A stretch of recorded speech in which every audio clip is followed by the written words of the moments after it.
Hi, I am Francine Red from BS Computer Engineering 17, and this is the Oldest Person Finder program. To begin, for this Oldest Person Finder program, I first created an algorithm which is a step-by-step set of instructions outlining how the program will work. This algorithm combines concepts from my past lessons, personal ideas, and an inspiration from my previous activity where I compared user inputs so that I can determine the oldest person and print its oldest age and oldest name. Next, I use pseudocode as comments to guide the structure and indentation of the code since I always get errors with the indentation so that I can ensure everything stayed organized. I first created a dictionary called UserInfo to store the names and ages that the user will input in the program. Next, for the inputted name, it should follow a valid format. So, I define a list of invalid characters here using their ASCII values. This will help me ensure that the user enters a valid name by avoiding specific symbols or digits that are not legally accepted. Now, I begin the main loop of the program. This loop will repeatedly ask the user for their input, and it will keep running until they decide to stop entering information.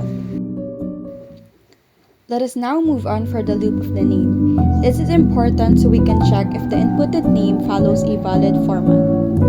Using the ORD function, the loop will check if the name contains any invalid characters included in the variable invalid characters that we made earlier.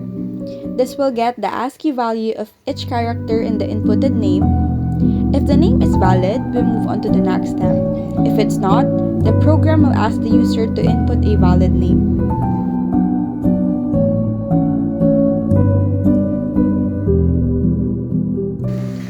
Since we also need a valid format and inputted age, we will create a loop for the age as well. The program will ask for the user to input a number for the age. To ensure it's a valid number, I added int in the input and use a try except block. If the input is not a number, the program will ask the user to re-enter a valid age. The third loop inside the main loop will be for the confirmation of the information and retry choice. After entering the name and age, the user will be asked to confirm the information. If the user chooses yes, the information will be stored in the user info dictionary. But if not, the program will ask if the user wants to retry the name, age, or both. In this part, if the user wants to retry the name, the program will check for its format again. Here, I just copied the loop of the name that I made earlier.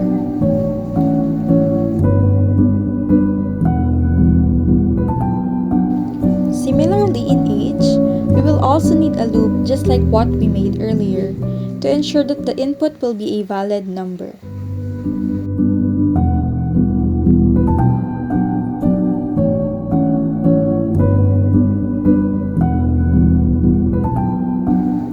For the both option in the retry choice, two loops from name and age will be implemented as this will ask the user for both new name and new age.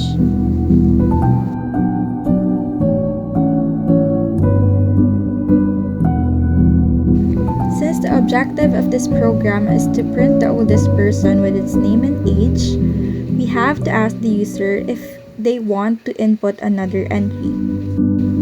To do that, we will make a variable another entry.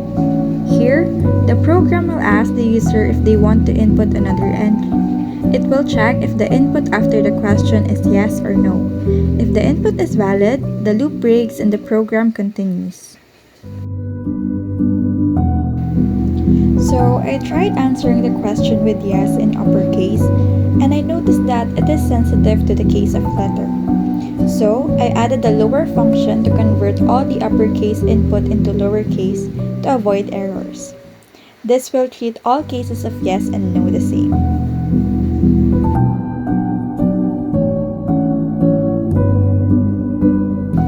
So, fast forward, I modified the code for the logic of calculation of the oldest person because I noticed that it doesn't print multiple people with same age.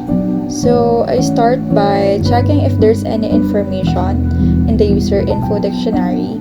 I then initialize a list, oldest names, which will store the name of the oldest person. I use the first entry or index 0 from the dictionary's keys to store the initial oldest name because dictionaries store data as key value pairs, where the key is the name and the value is the age. So then I store the corresponding age of that first person in a variable called oldest age, and after that, I loop through the rest of the dictionary to compare ages. If a new entry has a higher age, I update oldest age and replace the list with a new name. And if multiple people have the same age, I add their names to the list. For the last part, for displaying the oldest person, I check the length of the oldest names list using length function or len. If the list has only one name, it means there is only one oldest person, and it will display their name and age. If the length is greater than 1, it means there are multiple people with the same age, so I use the join function to print all the names together. The F here is a formatted string that I also use in the previous code. It formats the output. I use this so that I can easily insert values directly to the string using curly braces. Now let us check if the program performs well and all of my ideas are correct and met. That is all for this program. Thank you for watching.